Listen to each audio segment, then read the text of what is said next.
J'ai commencé début décembre un module d'approfondissement sur le deuil, sur le trauma, sur la gratitude.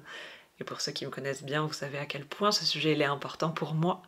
Ça fait plusieurs années maintenant que je me forme sur le sujet, que j'étudie et que j'expérimente surtout l'impact que la gratitude peut avoir dans notre vie, comment cette émotion en fait elle peut nous aider dans les moments les plus douloureux de notre vie. C'est vraiment un sujet qui me passionne et ce que je ne savais pas au moment où je me suis inscrite à cette formation, c'est qu'elle allait m'aider en fait, moi-même, à traverser un deuil. Ça me touche de vous en parler parce que je sens à quel point en fait la vie elle est magique, la vie elle est parfaite. En fait vous êtes appelé à faire quelque chose, vous savez pas vraiment pourquoi vous devez le faire, et cette formation j'avais vraiment la sensation que je la faisais pour transmettre aux autres, mais en fait elle était surtout là pour me transmettre à moi-même. Pour vous expliquer un peu, la formation commençait début décembre, et ce premier module, qui avait lieu le premier week-end de décembre, était sur le sujet du deuil. On a appris vraiment des protocoles qui nous permettaient de nous-mêmes nous relever, peu importe le deuil qu'on avait vécu, et qui nous permettaient d'accompagner les personnes sur tous les sujets du deuil. Et je suis vraiment ressortie de ce week-end en étant apaisée en fait. J'avais compris durant ces 2 jours à quel point, non, un deuil n'a pas besoin de durer des années. Et c'est une prise de conscience finalement qui était plutôt latente, je l'avais vu quand j'ai perdu ma chienne, ça n'a pas mis si longtemps que ça, grâce à la gratitude. Je savais bien que la gratitude agissait, mais là je repartais avec encore plus de clarté de ce module de formation. Il y a quelque chose vraiment de serein qui me disait, mais en fait, avec ces outils, ce sera douloureux bien évidemment, et c'est sain de pleurer, d'hurler peut-être de colère, d'exprimer ses émotions, mais en fait, tu peux célébrer la personne, tu peux l'honorer, tu peux l'aimer d'une autre façon. Le 26 décembre, donc quelques semaines après ce premier module de formation, un no-book a commencé à avoir de fortes douleurs au ventre. Il a commencé à ne plus manger. Un bouc de 16 ans, donc un sacré âge pour une chèvre. Mais il était tellement en forme. Vraiment, je disais souvent, j'ai l'impression qu'il ne mourra jamais en fait. Il était tellement en pleine forme qu'on n'a pas compris en fait pourquoi son état s'était dégradé aussi rapidement. Et ça a vraiment été un choc pour nous et on a tout fait pour tenter de le sauver. Ça a été une période éprouvante puisque personnellement, j'enchaînais vraiment les cycles d'espoir et d'inquiétude. Dès qu'il mangeait, je me disais qu'il allait s'en sortir. Dès que les douleurs revenaient, j'avais peur en fait de le retrouver le lendemain mort dans le box. J'avais un peu cette croyance, parce que je l'ai entendu beaucoup, que quand une chèvre a un problème digestif, ça peut aller très très vite, en quelques heures elle peut partir. Et vraiment chaque matin j'avais la peur au ventre de me dire est-ce que je vais le retrouver mort en fait. Donc j'ai passé beaucoup de nuits à ne pas dormir, à m'inquiéter. En fait je me rends compte avec le recul que ce qui me faisait le plus peur c'était pas tant qu'il meure, c'était qu'il souffre. Et que je le vois pas en fait. Donc j'avais vraiment peur de cette souffrance. Et ce qui était fou en fait pendant toute cette période, c'est que je sentais vraiment qu'il y avait 2 parties en moi. Une partie qui aimait profondément son animal, qui le voyait se battre, et parce qu'elle avait peur de le perdre, elle donnait tout pour l'aider à guérir. Et une autre partie de moi, qui elle aussi aimait profondément son animal, mais qui savait que s'il partait, ce serait parfait.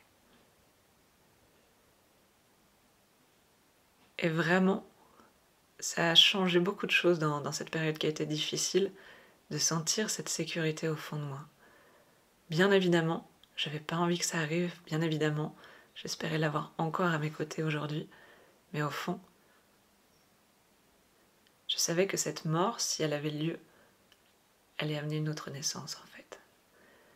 Et cette naissance, elle m'offrait de la sécurité.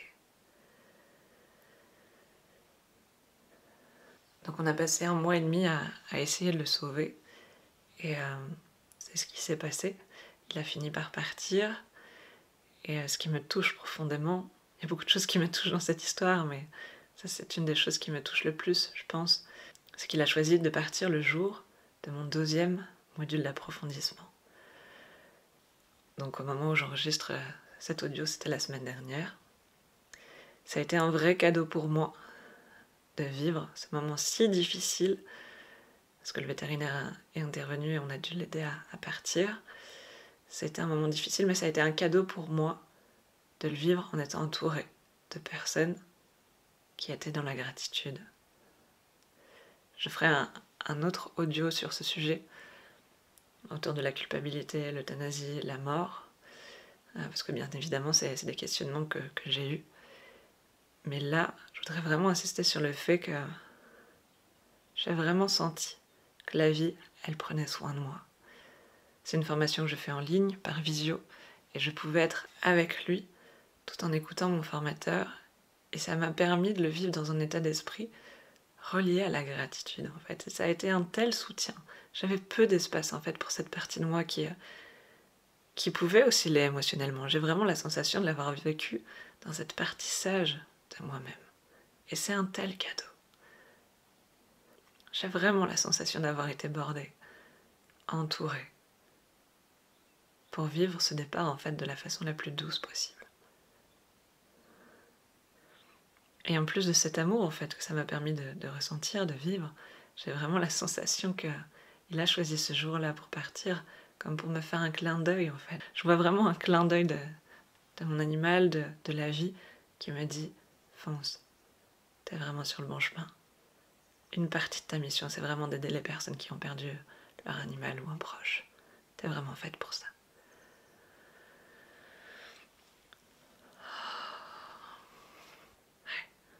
Pendant un mois, il s'est passé pas mal de choses et j'ai eu l'opportunité de discuter avec des personnes sur le sujet du deuil.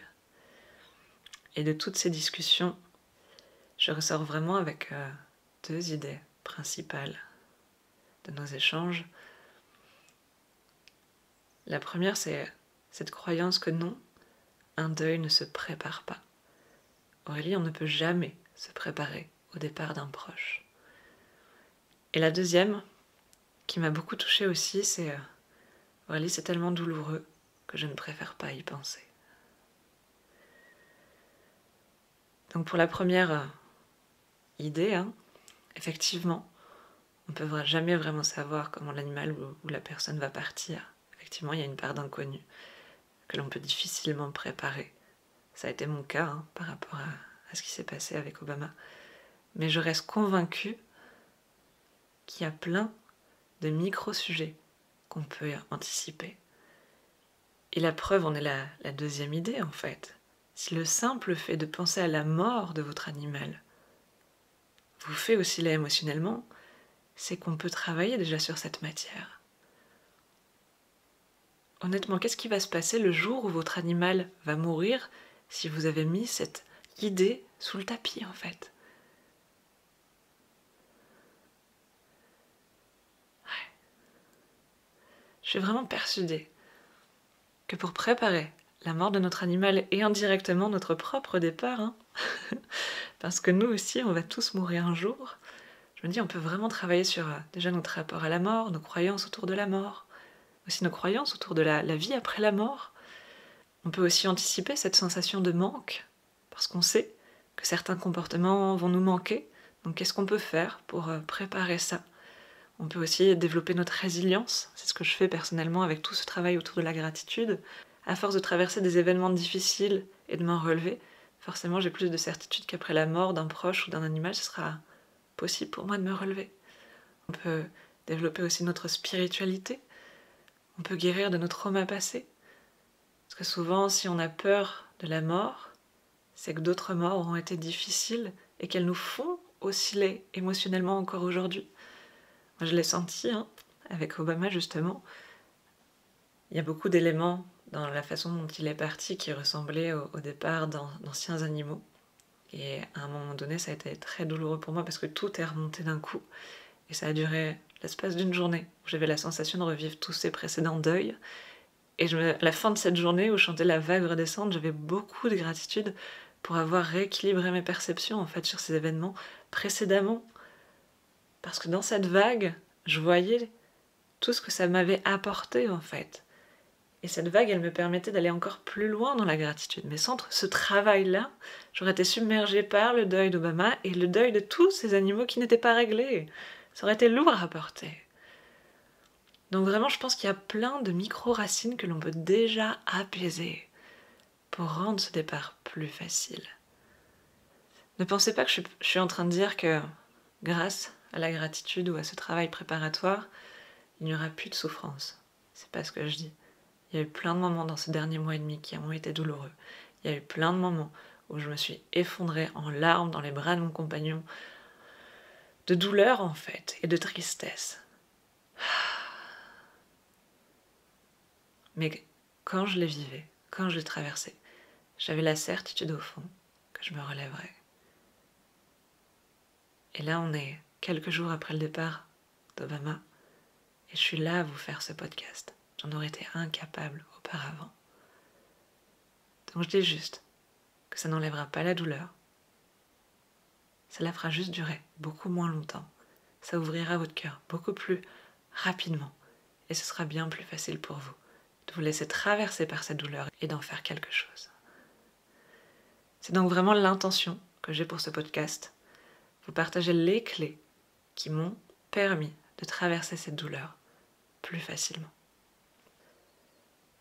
La première clé qui m'a soutenue, c'est cette question: en quoi j'ai de la chance? En quoi j'ai de la chance? C'est une question que je me suis posée régulièrement durant tout ce mois et demi. Elle était vraiment un soutien pour moi. Et il y a eu plein de réponses qui me sont venues. J'avais d'ailleurs écrit un post sur Facebook à ce sujet. Par exemple, j'ai eu de la chance qu'il se soit dégradé petit à petit. Vraiment, il était tellement en forme que le retrouver mort un matin dans le box, ça aurait été tellement douloureux. Donc j'ai de la chance de l'avoir vu se dégrader petit à petit, sans douleur aiguë, parce que ça nous a vraiment permis, mon compagnon, moi, le troupeau, de nous préparer tranquillement.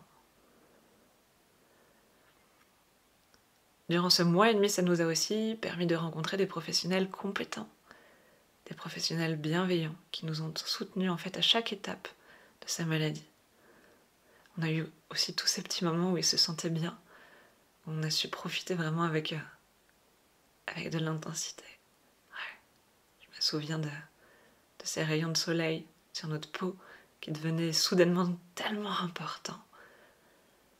Je me souviens de ce soir où j'ai passé 2 heures avec sa tête entre mes mains, où on respirait ensemble.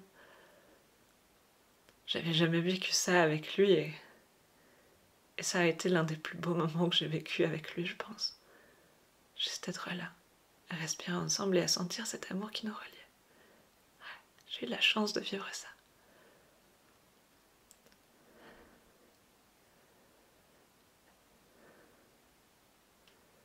Mais je crois que la réponse qui m'a ouvert le plus le cœur, c'est: j'ai de la chance de vivre ce moment, parce que si je le vis, c'est qu'il est rentré dans ma vie. Un monde où il n'est pas malade, où il ne meurt pas. C'est un monde où je ne le rencontre pas.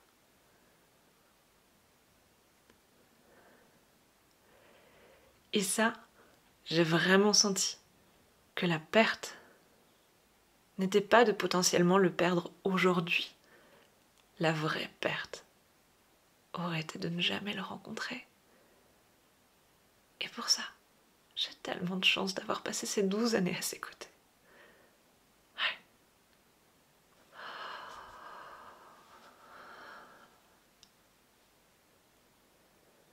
La deuxième clé que je voulais vous transmettre, c'est une question que j'adore. Je crois que je vais adorer toutes les questions que je vous partage. C'est quoi le cadeau?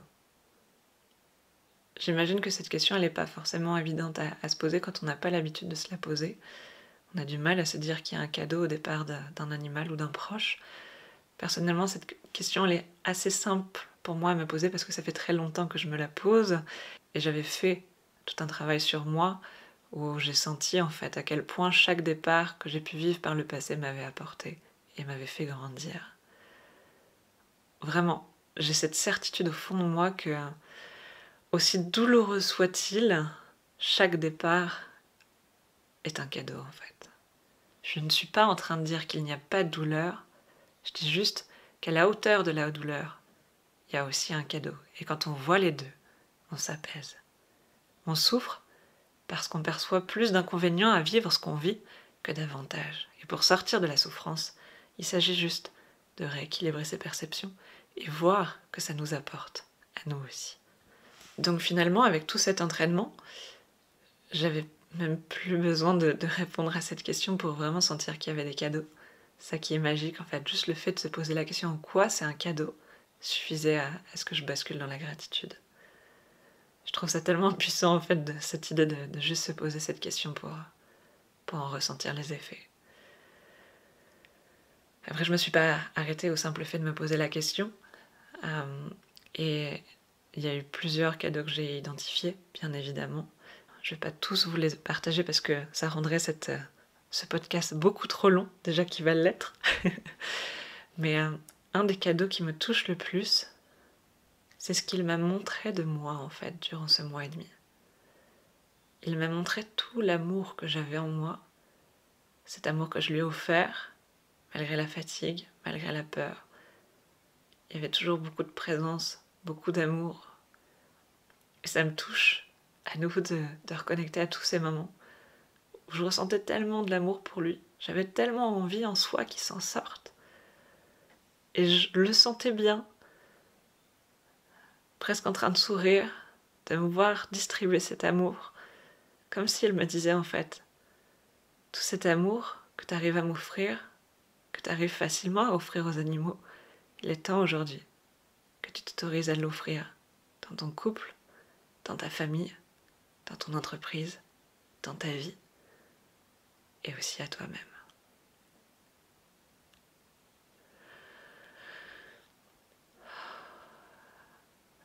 Je frissonne de la tête aux pieds. Il y a presque des larmes de gratitude qui viennent. En fait, j'ai vu un vrai miroir dans sa présence, dans sa maladie. C'était un bouc qui était assez dur. Il avait beaucoup d'amour, mais aussi beaucoup de résistance. C'est ce qui l'a aidé à tenir d'ailleurs aussi longtemps sans manger, ou quasiment sans manger. Et en fait, avec sa maladie et ses douleurs, la force, la résistance, elle s'en allait. Petit à petit, elle se fissurait en fait. Et elle laissait de plus en plus place à l'amour. Et je sentais vraiment qu'il me renvoyait toutes ces parties de moi qui peuvent encore être dans la résistance, qui peuvent encore être dans la protection. Et je sentais que toutes ces parties-là de moi, elles étaient en train de se fissurer, pour elles aussi laisser de plus en plus place à l'amour. Et ça, c'est un tel cadeau qu'il me fait. Tellement précieux. Ouais. Finalement, cette question, en fait, elle est liée à en quoi cet événement me fait grandir. Et clairement, en plus de cet amour auquel il me reconnecte, auquel il me reconnecte avec sécurité, il me permet aussi d'être plus à l'aise avec la maladie et la douleur. Je ne sais plus si j'en parlais au début de ce podcast, mais dans le passé, j'ai perdu des animaux dans des conditions difficiles. J'avais appris, en fait, à fuir la douleur pour ne pas souffrir. Et finalement, là, quand j'observe ma vie, je vois à quel point le confort, il a une place énorme dans ma vie. Et ça m'apporte plein de choses, mais ça me limite aussi sur plein de points dans ma vie.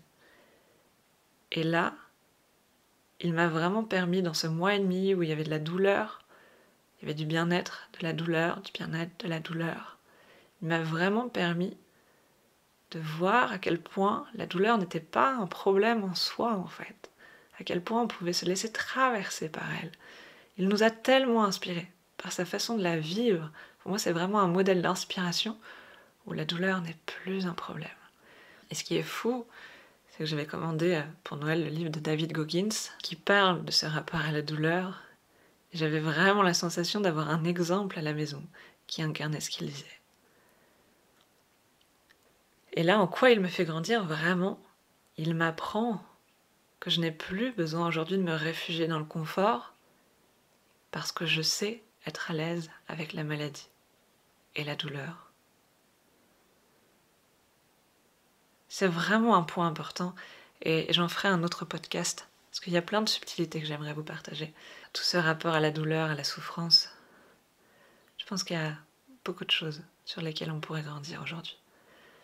La troisième clé, elle est pas évidente à accepter.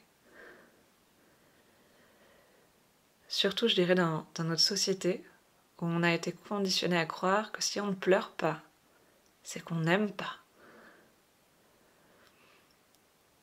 Et donc, si ça vous fait travailler d'entendre cette question, si vous sentez que ça vous fait osciller émotionnellement, ou peut-être même que vous ressentez de la colère, je vous propose vraiment de l'accueillir en fait. Faites de la place. C'est que potentiellement, il y a un point important pour vous à comprendre sur cette question. De quoi suis-je libérée par son départ? Autrement dit, qu'est-ce que je gagne à ce qu'il parte?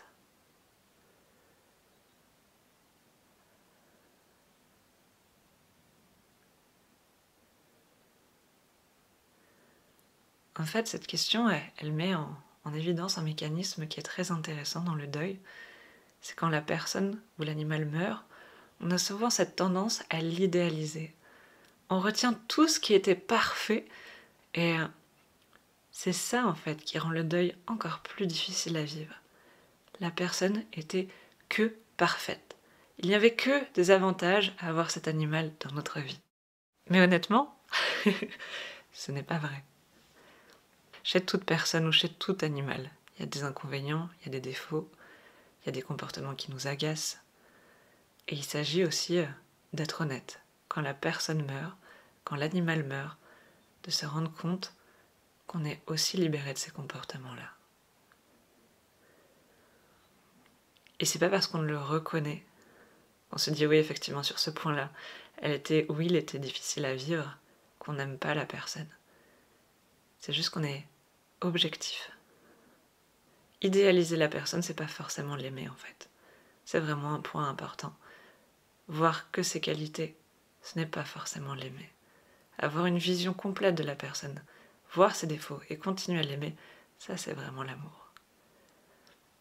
Et donc, quand je me pose cette question avec Obama, la réponse elle est assez évidente en fait. Je crois que j'ai même eu la réponse avant même de me poser la question. On s'en rendait pas forcément compte parce que ça faisait 12 ans qu'on vivait comme ça. Et il est arrivé peut-être 2 ans après que j'ai mes premières chèvres. J'en avais 2 à la base, qui sont toujours là, aujourd'hui dans ma vie d'ailleurs. Beaucoup de gratitude pour ça. Et il est arrivé 2 ans après. Et on avait une de nos chèvres qui était un caractère assez fort, qui tapait beaucoup l'autre. Les chèvres fonctionnent un peu comme ça, à se taper dessus.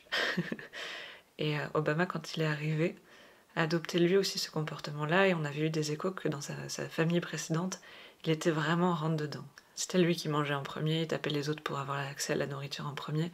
Voilà, il a toujours eu ce comportement-là comme ça. Ce qui était assez paradoxal en soi, parce qu'il avait un amour incroyable, il était d'une douceur incroyable, mais il y avait une partie de lui qui avait besoin de taper, et il avait une force tellement énorme à l'intérieur de lui qu'il faisait mal en tapant en fait. Et en vieillissant, on sentait bien que ça devenait un poids en fait pour les 2 autres chèvres, parce qu'on a une chèvre qui a de l'arthrose, parce qu'elles sont vieillissantes, elles n'ont plus la même énergie, plus le même dynamisme, et on sentait que c'était un poids et que ça créait de l'anxiété chez elles. Par exemple, elle faisait toujours très attention quand elle rentrait le soir dans le box, parce qu'il avait l'habitude de se mettre à l'entrée de la porte pour les taper au moment où elle rentrait. Alors on le savait, on faisait attention, on les protégeait, mais parfois il nous échappait et il arrivait à les taper au moment où elle rentrait. Et c'est fou parce qu'on n'en avait pas tant conscience que ça a pris dans le quotidien. Ça faisait 12 ans que c'était comme ça. On s'était tous habitués à vivre avec, en fait. On faisait attention, on les protégeait, elles étaient stressées, mais c'était pas non plus invivable, mais il y avait ce poids-là latent dont on s'est en fait aperçu quand il a commencé à être malade. C'est là où on s'est rendu compte à quel point ça impactait le troupeau. Et quand il a commencé à être malade, il a commencé à s'isoler, à être moins présent avec les autres, et il s'est passé quelque chose d'incroyable, c'est que les autres se sont réunis à 4, ils ont commencé à dormir ensemble, ils ont commencé à manger tous ensemble, ils ont commencé à jouer ensemble. Il n'y avait plus la peur en fait. Avant ils jouaient mais ça finissait toujours par se faire mal, et là il y avait du vrai jeu. Là en ce moment même d'ailleurs, il y a du vrai jeu, il y a de la vraie sérénité. Et je suis vraiment touchée par ça en fait. La vie, elle va permettre à nos 2 petites chèvres qui sont âgées aujourd'hui de vivre leurs dernières années de vie sereinement. Et ça, c'est un tel cadeau pour nous. Et vraiment, je trouve ça incroyable, cet effet de contraste en fait. Sur le moment, on n'en avait pas conscience, c'était normal. Et quand on retire, on voit à quel point en fait c'était lourd à porter et à quel point ça offre de la légèreté. Donc c'est un vrai soulagement pour les chèvres, vraiment. Et moi, de les voir soulagées, ça me soulage. Et ça, c'était une clé que j'avais appris dans cette formation justement, où le deuil dure longtemps si on résiste à voir le soulagement que le départ crée en fait. Et là, sincèrement, de voir le troupeau apaisé, ça facilite mon deuil.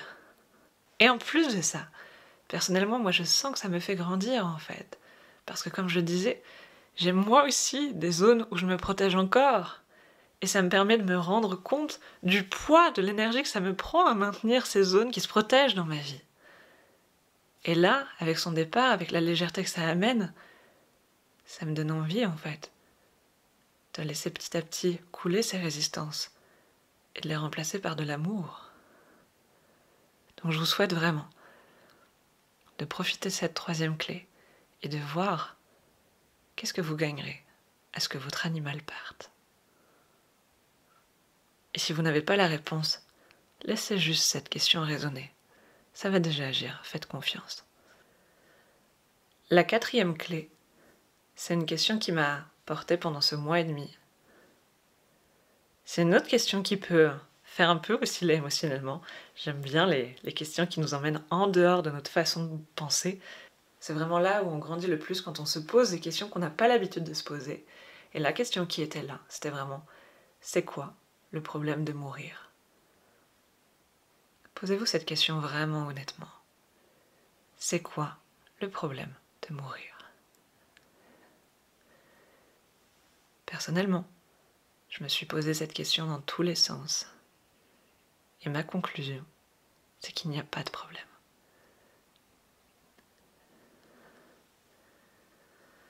Vraiment, j'avais cette question qui était là et qui s'accompagnait de pourquoi en fait, aujourd'hui, je fais tout pour qu'ils vivent plus longtemps. Ça sert à quoi de vivre plus longtemps?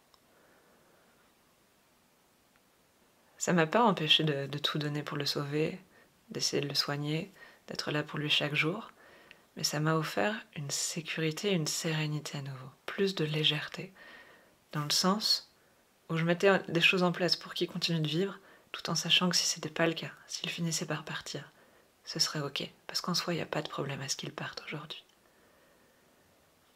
Donc voilà, je vous invite vraiment à noter cette question, et j'ai envie de vous laisser faire votre propre chemin avec cette question. Elle est vraiment au bout, jusqu'à sentir vous aussi dans votre propre corps, qu'au fond, il n'y a aucun problème. Et porté par les précédentes clés, je trouve que c'est d'autant plus facile de le voir en fait. Quand tu vois que vivre a des avantages et inconvénients, et que tu vois que mourir a aussi des avantages et des inconvénients, que tous les 2 solutions finalement sont équilibrées,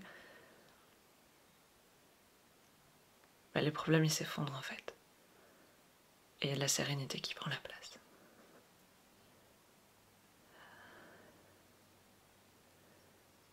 Je vous invite vraiment à respirer dans cet espace. Il est important.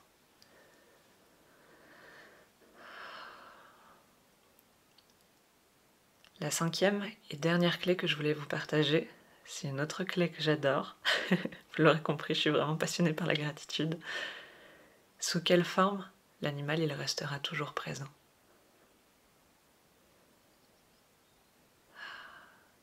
Il y a un passage du Tao Te Ching qui m'a inspirée après son départ. Il écrivait en fait qu'à partir d'un moment, il s'agit d'écouter sans oreille, de voir sans yeux et de toucher sans main. Je crois que la mort est plus facile quand on accepte que l'animal n'est plus là physiquement, mais en soi, il est toujours possible de se relier à lui. Il est toujours possible de sentir son énergie, de sentir son amour. Je crois vraiment que la mort, en fait, elle nous emmène au-delà du monde physique que l'on voit. Elle nous rappelle qu'il y a évidemment ce monde physique, mais qu'il y a aussi un monde spirituel peut-être. Un monde où l'âme existe. Qu'on vit dans ces deux mondes en même temps. Et ça me touche de sentir que quand l'animal meurt, quand une personne meurt, elle nous rappelle que tout n'est pas visible avec nos yeux. Je me souviens d'un moment très fort où il était encore vivant. J'étais assise à côté de lui, le dos contre un mur, et je me suis amusée à fermer les yeux. Et là, quand je vous en parle, je replonge dans cette scène. Et j'avais vraiment ce message de la mort, c'est comme quand tu fermes les yeux. Tu le sens à côté de toi, mais tu le vois plus. Et ce moment-là, il m'a vraiment apporté aussi du réconfort, du soutien, parce que je savais que si à un moment donné, j'avais envie de le retrouver, il s'agissait juste de fermer les yeux, de l'imaginer à côté de moi et de le sentir. Je ne le vois pas, mais il est toujours à côté de moi. Et c'est vrai que depuis son départ, je l'imagine comme s'il nous observait de là-haut en fait. Je l'imagine au-dessus du champ, en train de nous observer, d'être là pour nous. Et de voir un petit peu tous ces beaux moments qu'on a vécus ensemble depuis toutes ces dernières années et en profiter à nouveau, sous une autre forme. Ouais. Et cette idée de forme, elle est aussi importante, parce que j'ai vraiment la sensation qu'aujourd'hui, sa forme physique a juste pris une autre forme physique. Il vit à chaque fois que j'exprime de l'amour, de par cette leçon qui m'a offert sur l'amour, il vit à chaque fois que j'exprime de l'amour. De par le fait qu'il n'a pas mangé, ou très peu durant ce dernier mois et demi, il vit à chaque fois que je mange avec appétit. Et il vit aussi quand je vois les autres chèvres manger avec plaisir. Il vit de par l'inspiration qu'il a créée en moi durant ces derniers mois. Il vit quand je quitte mon confort pour traverser la douleur, pour traverser ce qui est inconfortable. Il vit dans cette intensité que je ressens qui est différente aujourd'hui. Il vit à travers ce podcast. Quand je dis ça, je sens vraiment comme s'il était juste derrière moi. Et qu'il était touché que sa vie prenne cette autre forme-là. En fait, je disais quelque chose d'important au début du podcast. Tout ce travail, il ne sert pas à annuler la douleur, il ne sert pas à ne pas la vivre ou à la raccourcir, finalement il sert juste à en faire quelque chose. Et la nouvelle forme que va prendre notre animal, on va la co-créer avec lui en fait. Et j'ai des larmes aux yeux quand je vous dis ça. Ouais.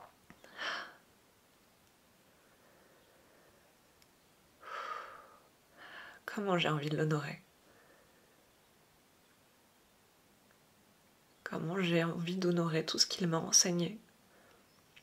J'ai l'impression que sa présence physique s'est transformée en fuel, en énergie.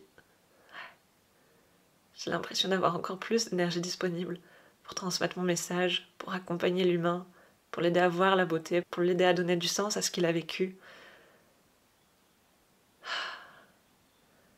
J'ai de l'énergie aussi pour aider l'humain à embrasser la douleur, à voir le sens de la souffrance. Et quand je suis reliée à cette énergie-là, à cette intensité particulière, il existe au travers de ce que je mets en place.